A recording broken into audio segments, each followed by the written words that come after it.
બાકી 92 લાખ માળવાનું બૈરું બાપુ એવું ન હોય જેવું તેવું. કહેવાનો મારો અર્થ કે જે સત્ય છે ને એને છુપાવ્યું છે કઈ. આ રામાયણ છે, રામાયણ તમે જો ઘણા બધા એમ કે લંકા હનુમાનજી હળગાવી. હું એમ કહું હનુમાનજી હળગાવી જ નથી. લ્યો બોલો, લંકા વાળાએ જ હળગાવી છે, હનુમાનજી હળગાવી. દિવાળી કોને મૂકી હતી? તા ઓલો બચવા હાટું માણા ભાગા ભાગ આપણને કોઈ હળગાવે ભાગા ભાગ ન કર્યું. ગોદડા એમને જ વીટાડ્યા હતા, તેલ એમને રેડ્યું હતું, દિવાળી એમને મૂકી હતી. હનુમાનજી તો બચવા હાટું ભાગ્યા. હવે ગોદડા હળગતા વેરાણા લંકા હળગી, એમાં હનુમાન નો વાંક શું? હનુમાનજી લંકા હળગાવી, હનુમાનજી હળગાવી જ નથી. અને આખી દુનિયાને ખબર છે પાકું કોઈ કરતું જ નથી. બીજી વાત તમને કરું કે સીતાજી જનક મહારાજની દીકરી મિથિલા નરેશ હવે શિવ ધનુષ નું ઘોડો ઘોડો કરીને ફરતા હતા. અને પછી જનક મહારાજ જોઈ ગયા કે હવે આ શિવ ધનુષ ને મારી દીકરી જો ઘોડો ઘોડો કરીને ફરતી હોય તો આના મૂર્તિયા હાટું શું? આના માટે મૂર્તિઓ મારે કેવું ગોતું? એટલે પછી સંયમવર રચવાનું નક્કી કર્યું કે આ ધનુષ ને જે ભાંગે એને મારી દીકરી વરમાળા પહેરાવે. હવે ઈ સંયમવર રચ્યો ને એમાં કે રાવણ હતો એવું કહે છે. હાચું ખોટું મારો રામ જાણે હો. ઈ રાવણ થી કે ચોખા જેટલું ધનુષ હેલ્યું નહોતું. હવે એનેથી ચોખા જેટલું ધનુષ નું હેલ્યું તો વન માંથી સીતાજીને આખે આખા ઉપાડી ગયો. આનું શું કારણ? આખે આખા સીતાજી ઉપડે. સીતાજી ઘોડો ઘોડો કરીને ફરતા હતા. ઈવડું ધનુષ રાવણ હલાવી ન હોય. અને વનમાંથી જેથી લક્ષ્મણ રેખા ઓળંગી ગયા અને સીતાજી આખે આખા ઉપાડી ગયો. આપણને માયનામાં આવે. પણ આમાં એક વાત પડી છે. ભોળાનાથ અને પાર્વતી બે જયારે હિમાલય ઉપર હતા ને ત્યારે પાર્વતીમાં વિષ્ણુ ભગવાન ને અહીંયા બેહવા માટે ગયા અને વિષ્ણુ ભગવાને મકાન બનાવ્યું હતું. એટલે લક્ષ્મીજી બધું બતાવવા માંડ્યા, જો આ મેં મકાન બનાવ્યું, અહીંયા અમારે જમવાનું, ના અહીંયા અમારે રહેવાનું, ના હુવાનું, ના રસોડું, ના ફલાણું, ના ફલાણું. બૈરાનો સ્વભાવ હોય, ઘરમાં કઈક વસ્તુ લાવે આજુબાજુ બૈરા ભેગા થઈને બધું દેખાડે. એટલે પાર્વતીને કે છે કે મેં આ બધું બનાવ્યું અને તમારે દીકરા મોટા થયા કે મકાન બકાન કઈ કરવા નથી. એ કે આ તો અમને હાય વિરુદ્ધ નહીં હતા. પાર્વતી ઘરે આવીને ભોળાનાથ ને કે છે કે પ્રભુ મકાન આપણે નથી કરવું, આ છોકરા મોટા થઈ ગયા. ભોળાનાથ વિચાર કરે ખરું મકાન નું અત્યાર સુધી કોઈ ધ્યાન મગજમાં આવ્યું જ નહોતું, અત્યારે ક્યાં આવ્યું? એટલે કે વિષ્ણુ ભગવાન ને અહીંયા બેહવા ગઈ હતી, એમને કે સુંદર મજાનું મકાન બનાવ્યું કે આપણે નથી બનાવવું. એટલે કે એ વાત સાચી તમારી, પણ કે આપણી પાસે પૈસા નથી.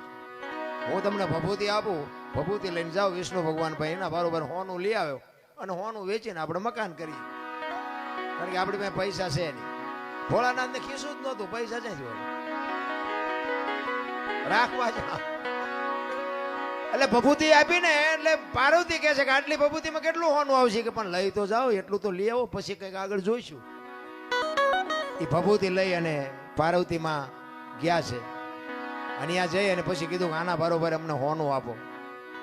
હવે સાબડા મૂકવામાં ભોળાનાથની ભભૂતિ ઊંચી થાય. બાપુ હોનાના ઢગલા મીડ્યા કરવા હો, ગાડા ભરી ભરીને હોનું મીડ્યું જવાનું, સાબડું ઊંચું ન થાય. હવે અહીંયા ઢગલે ઢગલા થયા હોનાના.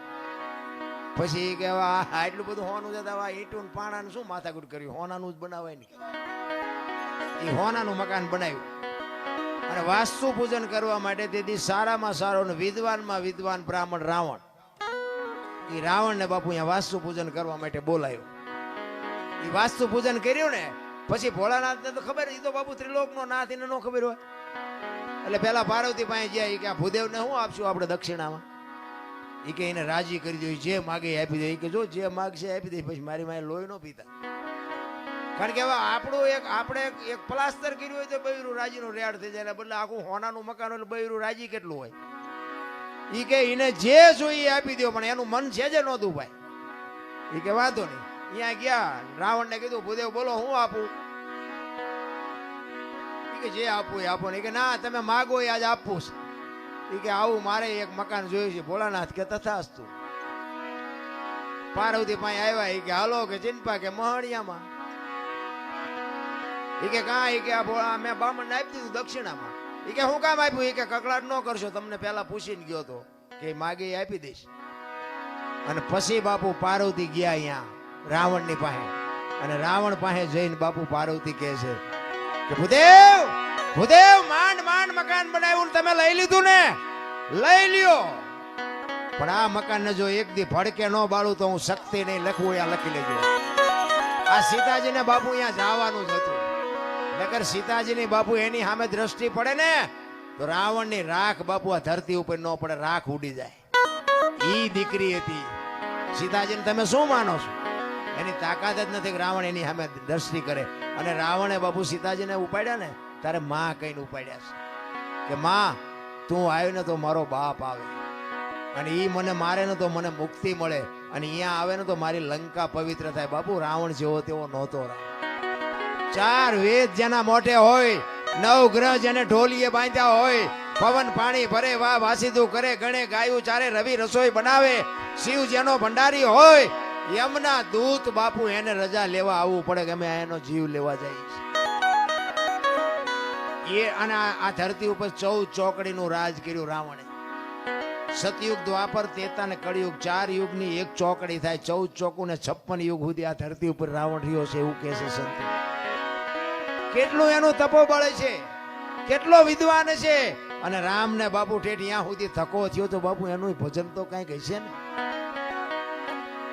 પણ આપણને છે ને કઈ આમાં સમજાતું જ નથી. આપણે મને તો એમ થાય કે ચારે બાજુ કથાયું વંચાય છે, ધૂનું બોલાય છે, ભજન થાય છે, માતાજીના માંડવા થાય ને, હવન થાય ને, પ્રતિષ્ઠાયું થાય ને, મંદિર થાય, તો બગાડ કાં નથી બોલાતો? વિચારવા જેવું તો છે ભલામણા. કઈક આપણા ગઢ આવું કઈ કરી જ નહોતા શકતા. તો આ ચોરી ને લોટપાટ ને મારી નાખવાને, તોડી નાખવાને, અત્યાચાર ને ગમે ની દીકરી ઉપાડી જાવી, આ બધું તમે જોવો તો ખરા કેટલું બધું અંધારું હાલ્યું જાય. તો આ કથા એવું વંચાય છે ખોટું છે?